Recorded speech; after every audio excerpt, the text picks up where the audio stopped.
Yo, what is good everybody? It's your boy Tej, and in this video I'm gonna be showing y'all how to make a virtual kind of like anthemic beat for YEAT'S. And it's going to be similar to a lot of the songs that he's had in his recent discography, more specifically his recent project To Alivë. I made the entire beat from scratch, so I'm going to be showing y'all my whole process of making the sample and flipping it. If you're new to the channel, be sure to hit subscribe. As always, I'll have the finished beat played at the end of the video, so be sure to stick around for that. And with all that out of the way, let's just hop right into the beat. So before I hop into breaking down any of the components in the sample, I'm going to show y'all a preview of it.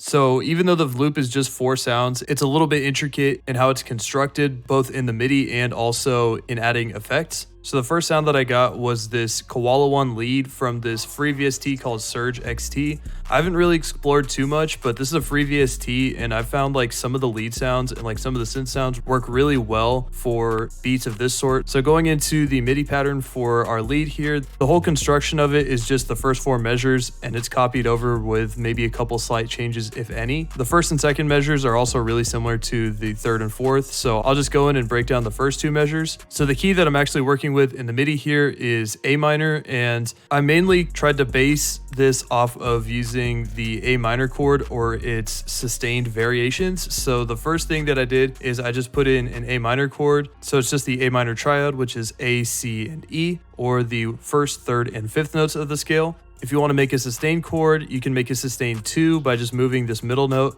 down 1/2 step. So in this case, it'll be B, which is the second note in the scale, hence why it's called a sustained 2. And if you want to make a sustained 4, you moved it up a whole step from the third note in the scale. And in this case, it'll be D. And as I go through the MIDI for this lead, you'll notice that most of the notes that I ended up using fell within that 5-note range right here. And if not, it's either an octave. The only exception that I can see right away here is G. This is a really helpful tactic for making loops like this. You want to make space in between your notes, otherwise it's going to sound a little bit too complicated, especially if you're using VSTs or presets that have pre-computed effects like reverb and delay. You want to cut these a little short, that way you can add like little accents in the gaps and just give it more room to breathe, because it will take up a lot of the mids in your EQ, and it's going to be really hard to use and add drums on it later.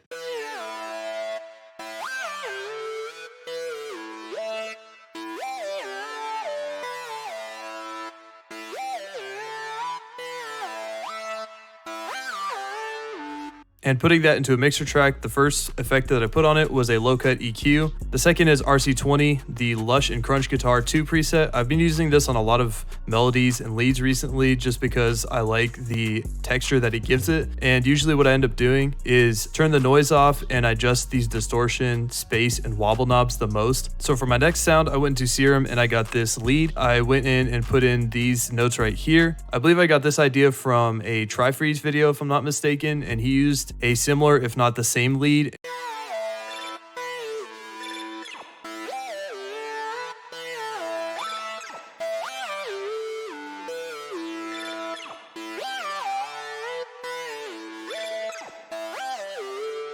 So in the mixer track, the only effect that I put on it was this Effectrix here, and I put in this reverb, and I also put in a vinyl, which kind of gives it that like gliding down effect, and also just stuck a little more delay, just add some more space to it. For my next sound, I opened up another instance of Serum, and I got this mod wheel bass, and I just put in this bass pattern.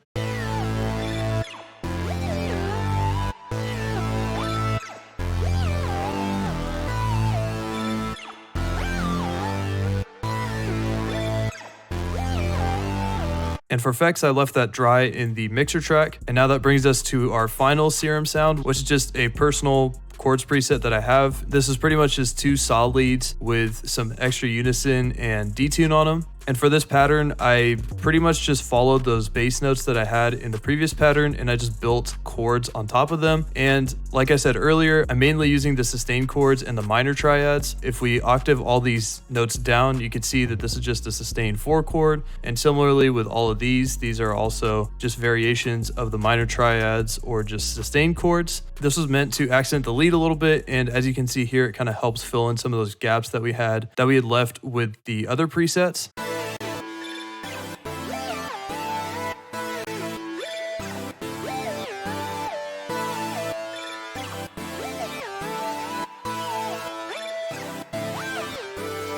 And so once I had all of my melodies done, I routed them to mixer tracks and exported each of the stems as WAV files. And so once I put it in here, I pitched everything down to G minor. So our original key was A minor, so I just pitched it down by 200 cents or 2 half steps. But for my lead, I pitched it up by 1,000 cents. It's pretty much the same thing as just pitching it down by 200 cents and then pitching it up an octave. So for my lead, I put on just a default fruity chorus and just turned the mix level knob to 34%. And then I put on this EQ just to cut out some of the harshness in the treble and cut out some more lows. And then finally for the mixer tracks, I put on some fresh air, which is another free VST onto the master track. I was just adding it to add some extra texture to it. So once I had that, I arranged the loop and I exported it as a WAV file. So I put those stems into a new FLP and I pitched the sample back up to A minor. I arranged all the stems and all that. And before I added the drums, I added one effect to the sample and it was this tape stop right here.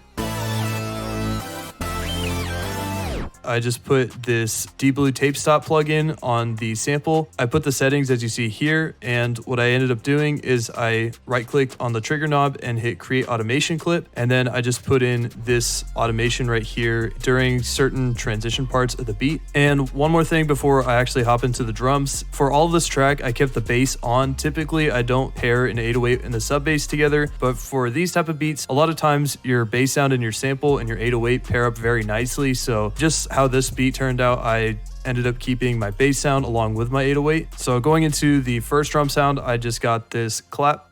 It's just a typical Southside Luger slap clap.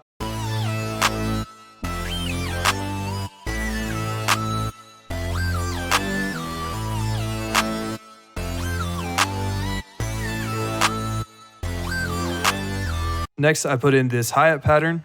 From this pattern, I decided to keep it real simple, and the only rolls that I ended up adding were just these ones right here, or if you're just in the normal channel rack, you could see is just filling the gaps in between the two-step, and just a couple of these other kind of pitched rolls here. And overall for these type of beats, I'd recommend that you keep your hi-hats relatively simple because you already have a lot going on with the high end with your melodics and stuff, but definitely don't be afraid to be experimental with them.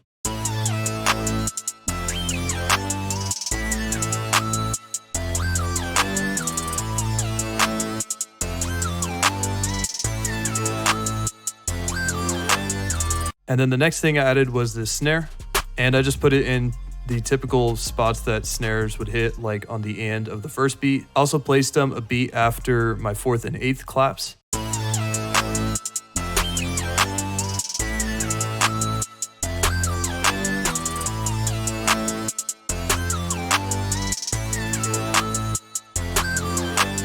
Next, I added this rim just to add like a minor detail to my overall drums.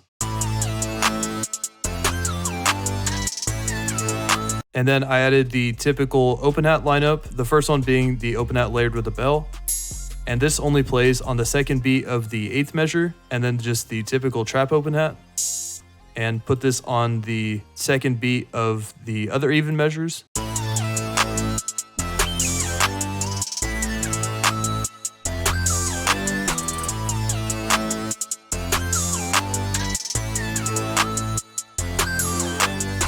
And then next I put in this kick, and this is meant to layer and also counter some of the 808 notes. I also adjusted the velocities on a lot of the kicks that kind of come in sequence with each other. That way it just adds a little bit more bounce and it doesn't sound super robotic or super rigid.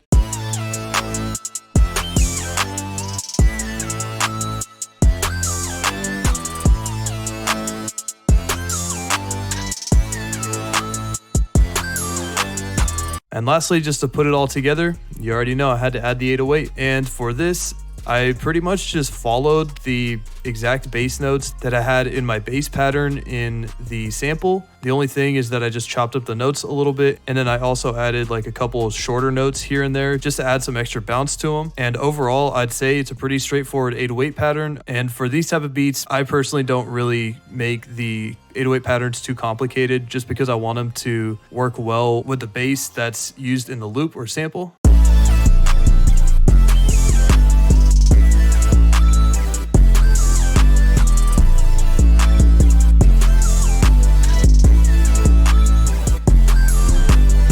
So that's all I got. Hope you all enjoyed the video, and I hope you found it helpful and were able to take something away from it. If you liked the video, be sure to leave a like. If you want to see more tutorials like this, be sure to hit subscribe. Leave any feedback or recommendations in the comments below. And that's going to do it for me. Hope you have a great rest of your day.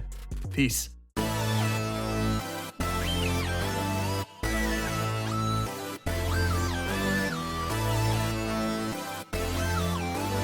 Why don't you run with this test?